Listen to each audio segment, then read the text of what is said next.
से जमे सत्ता दल को उखाड़ फेंकने की संकल्प लेते हुए बिहार में 2 अक्टूबर को एक नए राजनीतिक दल का गठन होने वाला है, जिसका नाम है जनसुराज। बता दें कि आज पटना में एक कार्यक्रम आयोजित कर प्रशांत किशोर ने पूर्व मंत्री देवेंद्र यादव को अपने संगठन का मार्गदर्शक बनाया है और बिहार को पूरी तरह से बदलने का संकल्प लिया है। देखिए पटना से यह रिपोर्ट। नमस्कार, आप देख रहे हैं केबीसी न्यूज़। मैं हूं अमलेश आनंद। बिहार में एक तीसरा मोर्चा के तौर पर जैसा कि आपको पता है कि प्रशांत किशोर ने अपनी पार्टी का, अपने संगठन का निर्माण करने जा रहे हैं और प्रशांत किशोर 2 अक्टूबर को अपने संगठन का निर्माण करेंगे, जिसका नाम होगा जनसुराज पार्टी। और आज उसी जनसुराज पार्टी को लेकर के एक बिहार राजनीति के एक कद्दावर नेता देवेंद्र यादव ने प्रशांत किशोर को मदद करने के लिए उनमें शामिल हुए हैं।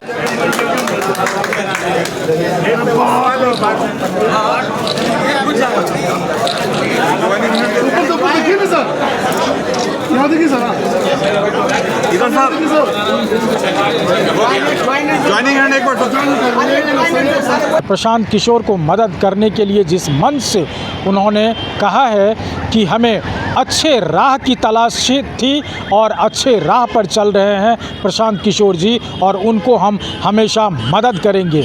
उन्होंने आगे कहा कि मेरे तरकश में काफ़ी तीर है, बहुत सारे तीर हैं और वो तीर का जो उपयोग है वो हम समय आने पर करेंगे। जाहिर सी बात है उनका निशाना विपक्ष और पक्ष दोनों पर है। क्या कुछ कह रहे हैं देवेंद्र यादव, ज़रा सुनिए। बिहार में खास करके जो समाजवादी ताकतें और जेपी आंदोलन की ताकतें अर्जित ताकतें थी, वो गलत हाथों में चला गया, जिसके कारण बिहार का दुर्दशा है। गरीबी है, पिछड़ापन है, रोजगार का समस्या है, बाल सुधार का समस्या है, पलायन का समस्या है। बिहार बदहाल है, किसान बदहाल है, मजदूर बदहाल है। ये जो स्थिति पैदा हुई है उसका कारण क्या है? कारण ये है कि जो नेता, मैंने पहले ही कहा था, समस्या जितना बड़ा खड़ा करेंगे जो नेता, वो उतने बड़े नेता हो जाते हैं। यही कारण है कि आज बिहार की जो हालत है, इस हालत को मैं इसलिए इस बात का जिक्र कर रहा हूँ। सब लोग नाम लेते हैं महात्मा गांधी जी का, नाम लेते हैं डॉक्टर राम मनोहर लोहिया का, नाम लेते हैं डॉक्टर अम्बेडकर का, नाम लेते हैं जयप्रकाश नारायण जी का, नाम लेते हैं जननायक कर्पूरी ठाकुर का, लेकिन उनके आदर्शों का क्या हो रहा है? उनका आदर्श और सिद्धांत बलि चढ़ा दिए बिहार में। उनके नामों को, ऐसे महान विभूतियों के नामों को अधिकतर राजनीतिक दल उनके नामों को गुमराह करके उनके नाम को भूत का औजार बना लिया। डॉक्टर लोहिया ने कहा था, राह को देखो राही को नहीं।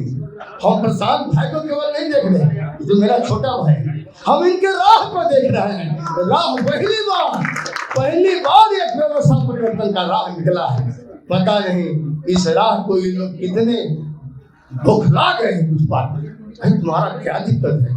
लोकतंत्र है, कोई भी आदमी जन जागृति कर सकता है, कोई भी जन चेतना जगा सकता है, जनता को हक अधिकार के लिए खड़ा कर सकता है। इतना बौखला गए हैं। अभी क्या देखें, जब 2 अक्टूबर आएगा, इसके बाद देखिएगा बौखलाहट। और मैं समझता हूँ आज प्रशांत जी से कह देता हूँ, जब वहाँ साफ चलना है, मेरे तर्कस में बहुत सारे तीर हैं, इन लोगों को जवाब देने के लिए। तो आपने सुना, देवेंद्र यादव ने सीधा वार करते हुए कहा है बीजेपी, जदयू और तेजस्वी यादव पर भी कि हमारे तरकश में काफ़ी सारे तीर हैं और जब समय मौका मिलेगा हम उस समय उसका उपयोग करेंगे, चूँकि हमें एक समाजवादी राज का निर्माण करना है। अब इसी बात को लेकर के आगे प्रशांत किशोर जी क्या कुछ कह रहे हैं, चूँकि प्रशांत किशोर ने एक बहुत माकूल बात कही है कि हमें एक अच्छे लोगों की ज़रूरत है। एक ही नहीं, हमारी पार्टी में, हमारे संगठन में हमें नेता नहीं चाहिए, हमें राजनेता नहीं चाहिए, हमें अच्छा इंसान चाहिए। क्या कुछ कह रहे हैं प्रशांत किशोर, ज़रा सुनिए। उन चंद नेताओं में बिहार में हैं जो चाहे जिस दल में रहें, जिस विचारधारा के साथ रहें, जिस नेता के साथ रहें, समाज में ज्यादातर लोग ऐसे ही होंगे जो कहते हैं कि ये आदमी अच्छे हैं। और जनसुराज की जो सोच है उसका पहला ही सूत्र है सही लोग। वो लोग चाहे कहीं भी हो, और चाहे किसी व्यक्ति के तौर पर आप उनको जानते हो, किसी विचारधारा के ध्वजवाहक के तौर पर उनको जानते हैं, किसी दल से जुड़े हुए व्यक्ति हो या गैर राजनीतिक लोग हैं, समाज ने जिनको भी अच्छा कहा, ये जनसुराज की हमारी जिम्मेवारी है कि मैं उनके घर पर, उनके दरवाजे पर जाऊं, उनको समझाऊं, उनसे अनुनय विनय करूं। और इसी दौरान जब मैं मधुबनी के इलाके में पैदल चला हूं, नाम तो इनका मैं बहुत पहले से जानता हूं, लेकिन जब उन जिलों में मैं गया तो लोगों ने कहा भैया जब तक देवेंद्र बाबू नहीं जुड़ेंगे तब तक इस अभियान में सही लोग जुड़ने का आपका नारा है पूरा नहीं होगा। हमारे कुछ साथियों ने इनसे संपर्क भी किया, मेरी भी मुलाकात हुई, और ये मेरे बड़े भाई जैसे ही हैं। और ये कोई प्रशांत किशोर का दल नहीं ज्वाइन कर रहे हैं, जनसुराज नहीं ज्वाइन कर रहे हैं। ये इस व्यवस्था को बनाने वालों में सबसे अग्रणी भूमिका अदा करने के लिए था। देवेंद्र बाबू के साथ जो लोग टिके हुए रहे हैं वो अच्छे के साथ अच्छा ही रहेगा। इसलिए आप सबका मैं तहे दिल से शुक्रिया अदा कर रहा हूँ, आभार व्यक्त कर रहा हूँ।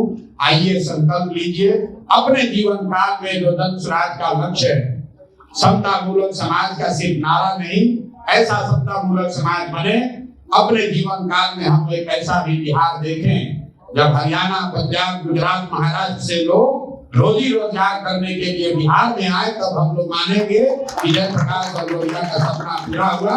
बिहार में समता मूलक समाज की स्थापना हुई, जहाँ हम लोग के बच्चे पढ़ाई और रोजगार के लिए दूसरे राज्यों में नहीं जा रहे हैं। हम लोग मिलकर वो व्यवस्था बिहार में बना रहे हैं कि किसी गरीब का, किसी वंचित का लड़का अगर उत्तर प्रदेश, मध्य प्रदेश, उड़ीसा, गुजरात में भी पीछे छूट गया हो, उसको भी लगे कि हम बिहार जाकर एक समता मूलक समाज का हिस्सा बन सकते हैं।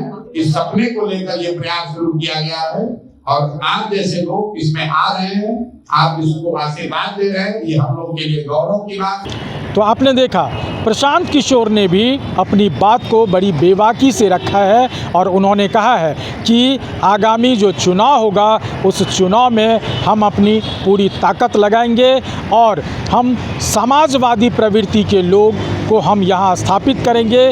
हम यहाँ के युवाओं को एकजुट करेंगे और युवाओं को हम पलायन होने से रोकेंगे। बहुत सारी बातों पर उन्होंने बात कही है। उन्होंने कहा है जो बिहार की व्यवस्था है उसको बदलने का मेरा मेन मकसद है, बाकी हमें कुछ नहीं चाहिए, हमें कोई पद नहीं चाहिए, कोई राजपाट नहीं चाहिए, लेकिन हम इस संगठन का निर्माण करके ये दिखाना चाहते हैं कि बिहार की व्यवस्था बदल सकती है। पटना से केबीसी न्यूज़ के लिए अमलेश आनंद की रिपोर्ट।